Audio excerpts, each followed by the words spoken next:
I wanted to share a little bit about something that surprised me this week in my life and in the scriptures. This week I had a big class I was teaching. Happens 5 or 6 times a year. There's a big class. And as is often the case, I get a lot of thankful students, coming afterwards saying thank you.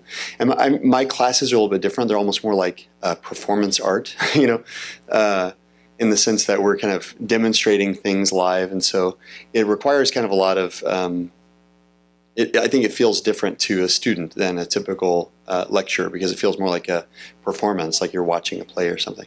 And so all that say, the people who see my work aren't just like my boss, or who see the quality of my work. There's a lot of people who see the quality of my work. And in moments like that, I end up getting a lot of compliments, people saying, oh, that was great, that sort of thing. And so I had to deal with that a lot this week, because it's my job to perform in this way. And necessarily, or as a result of that, sometimes people give a lot of compliments. And so it just kind of kept coming up this week, this thing of people giving compliments.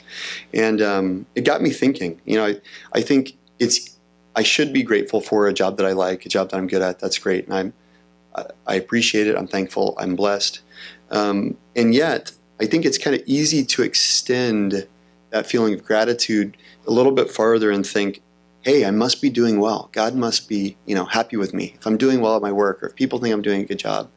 And we know that's not true, but it's just, that thought kind of comes up. And so this week, I've been thinking about it, when things go well for me, when I'm doing well at work, when people are happy with my work, things like that, I should carefully guard my heart. Because as I've been meditating on this and dealing with these kinds of comments, I see that it can be really dangerous to my spiritual life if I'm not really careful with even things I do well in. The things that we do poorly in, I think it's clear we need help and we need to depend on God, but things we do well in, they can be a real trap for us spiritually if we're not careful. And I saw this. There's a really great story in 2 Chronicles. A great point. It's not a great story, but it's a great point. But it's in 2 Chronicles 26, if you want to turn there. It's about Uzziah, who is, he's kind of preparing Judah for war. And there's a lot of verses about the preparations, all of 2 Chronicles 26. But then the verse I want to focus on is verse 15. It says, in Jerusalem he made engines of war invented by skillful men to be on the towers and on the corners for the purpose of shooting arrows and great stones. Hence his fame spread afar, for he was marvelously helped until he was strong. And that verse really struck me. He was marvelously helped until he was strong. And reading that verse really was a warning to my heart. He was marvelously helped until he was strong. And I thought, I don't want that to be said of me, that I was marvelously helped until I became strong. And the way I take that is, God was with him until he became strong. And I see here that strength, something I'm good at, my job in this case, it can easily become a weakness in the sense that it gives me a reason to become proud. In the next verse it says, but when he became strong, his heart was so proud he acted corruptly. So I see it's not that strength is the problem or being good at something is a problem, but if it leads me to become proud, then that's where the problem sets in. And so I was seeing that strength, being good at something, even though it's not bad in and of itself, I should be very careful with it. Because it can lead me to be proud. And so I was thinking about, what do I do about that? How do I protect my heart from this snare, from this trap? And one thing I was reminded of is Paul in Philippians 3, when he says, I count, maybe we can turn there actually, it's a good verse to look at. In Philippians 3 in verse 7, he says, whatever things were gained to me, I take that to mean the things that I'm good at, where I have strength already, where I have natural ability, whatever things were gained to me, those things I have counted as loss for the sake of Christ. And so what I see is, he didn't just say, oh no, never mind, those things, whatever things were gained to me, I disregard it. He said he counted them as loss. And what I see there is, he recognized the inherent danger of ability and strength as something which could be a snare, and something which could trap me. And so I see it's wise to take inventory, so to speak.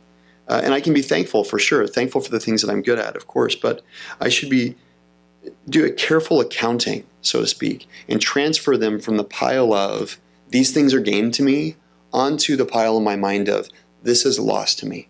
This is actually a loss to me. I want to treat it in the loss pile, recognizing that each one is a snare that can hinder my relationship with God, and that I really am careful to be proud of anything.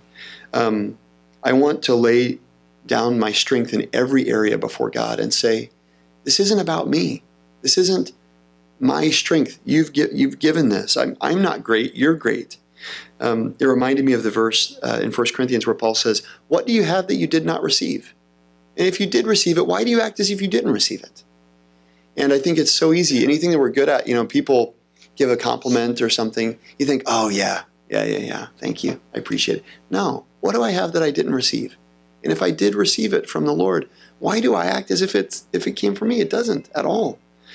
One thing I've seen as I've been kind of interacting with this, when something keeps kind of coming up, you get a chance to practice. And I find that God, when we're really earnest and serious about obeying Him, He gives us a chance to practice. And things always come back up.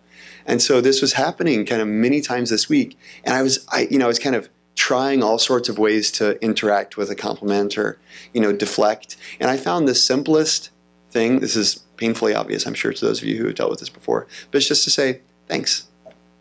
Really appreciate that. And what I learned is it doesn't actually matter what I say. It matters how my heart responds. Like, do I treasure that? Do I find myself thinking about it later? Do I find myself kind of, almost like picking it up like a gem and kind of looking around being like, oh yeah, they said that. And then they're, or I can say thank you and be done with it. I found that if I get kind of caught up with how am I responding or trying some clever way to deflect, it ends up making the person feel awkward. And then it's clear that it's a problem, right? You just say, thank you. Then it's a non-event, right? But as soon as you start going, oh no, you're great. It's like, they're like, that was weird, And so I find just accept compliments. It's fine. The point is, in my heart, do I treasure them? How do I interact with them? And am I careful in my heart to give God the glory and say, Lord, what do I have that I didn't receive? And so even this compliment, I want to give it back to you. And I want to say, you're great. The fact that there's some element of good in this means there's good from you. And so I want to return all of these things to praise you, Lord, and to give you glory. And I don't have to say, I think, in the context of work, in a totally secular environment, I think it'd be kind of bizarre to say, you know what, God gave me this ability. They're like, oh, I was going to the bathroom. I just want to say you did a good job. But I think, so it's not, I think there are great opportunities to evangelize and to point to the Lord. But the point is, in my heart, am I directing my heart towards the Lord? Or is my heart eager to look at myself? And I want to be the kind of man who, even when I get compliments, I'm always directing those compliments to the Lord and thanking the Lord and praising Him for His goodness, not for, something that I have, because I have nothing. What do I have that I didn't receive? And the answer to that is obviously nothing. So I need to be careful to maintain this attitude at all times, I found this week. And if I'm good at something, it's only because it's God's gift. And if I'm proud of it, it only proves that I've started believing this lie that it has something to do with me, when that's not true. It has nothing to do with me.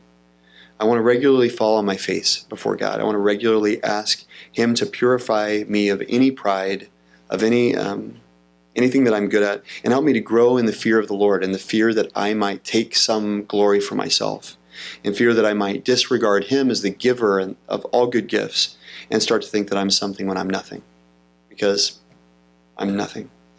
And then one thing I'll close with, one particular warning I think that I saw in this passage in 2 Chronicles is in the context of the church. What was the evidence that Uzziah had become proud? How did it manifest itself? It's kind of interesting. If you look back at 2 Chronicles 26, in verse 15 it ends with, he was marvelously helped until he was strong. And then in verse 16 it says, but when he became strong, his heart was so proud that he acted corruptly. How did he act corruptly? He was unfaithful to the Lord his God, for he entered the temple of the Lord to burn incense on the altar of incense. The problem there is that's not his job. That's not a job that the Lord had given him. And yet the proudfulness, I want to say, pride of how he's doing in equipping the army for war, which was his job, transferred in his heart. He started thinking, God must be calling me to all these other things. I'm going to go burn incense for the Lord. And I saw that as a good as a healthy reminder to me too, that one way that pride will manifest itself is I start seeing myself as fitted for things, for responsibilities, or seeing myself as fitted with gifts in the church, which actually are none of my business. And that's something that I really want to be careful of. Whenever I become strong, I want to be weak in my own eyes, and I want to give God all the glory, because I don't want to be somebody who starts taking up responsibilities in the church thinking, oh, I can burn incense now, I'm qualified. Not at all. God's call is irrevocable, but it's specific and it's unique, and I don't want to have any business doing anything other than what God has called me to do in the church. And I see here that pride can manifest itself in a really ugly way as I come to the church as well. So I want to be careful of that.